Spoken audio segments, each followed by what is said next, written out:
বিরাট কোহলির সেঞ্চুরির মাধ্যমে এবারের আইপিএলে তৈরি হলো নতুন ইতিহাস। আইপিএলের 18 বছরের ইতিহাসে যা কখনো ঘটেনি তাই ঘটেছে এবারের আসরে।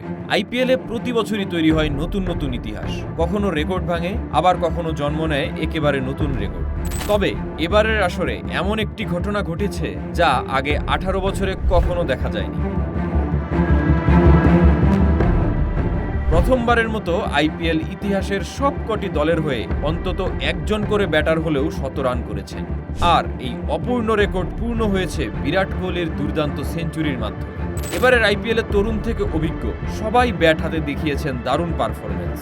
রাজস্থানের তরুণ বৈভব সূর্যবংশী যেমন 100 রান করে আলোচনায় এসেছেন, তেমনি বিরাট কোহলি আবারও প্রমাণ করেছেন কেন তিনি বিশ্বের অন্যতম সেরা ব্যাটার। হায়দ্রাবাদের বিপক্ষে বৈভবের ঝড়ো ইনিংস ছিল এবারের আসরের অন্যতম বড় চমক। চেন্নাই দলের হয়ে সবচেয়ে বেশি নজর কেড়েছেন সঞ্জু স্যামসন। এবারের আসরে তিনি করেছেন 2টি সেঞ্চুরি।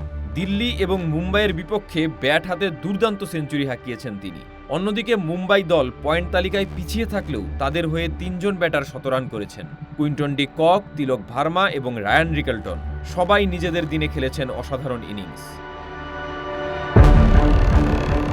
বেঙ্গালুরুর হয়ে 100 রান এসেছে বিরাট কোহলির ব্যাট থেকে। কলকাতার হয়ে একমাত্র 100 রান করেছেন ফিন অ্যালেন।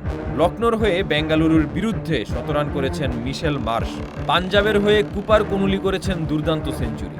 দিল্লির কেএল রাহুলও করেছেন সেঞ্চুরি।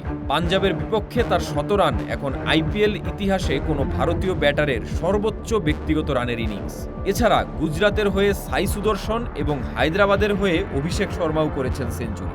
সব মিলিয়ে এবারের আইপিএল যেন ব্যাটারদের উৎসব। 4 ছক্কার বৃষ্টি আর রেকর্ডের পর রেকর্ডে জমে উঠেছে পুরো টুর্নামেন্ট। আর সব দলের ব্যাটারদের 100 রানের এই নতুন ইতিহাস হয়তো আইপিএল ভক্তরা মনে রাখবেন অনেক দিন।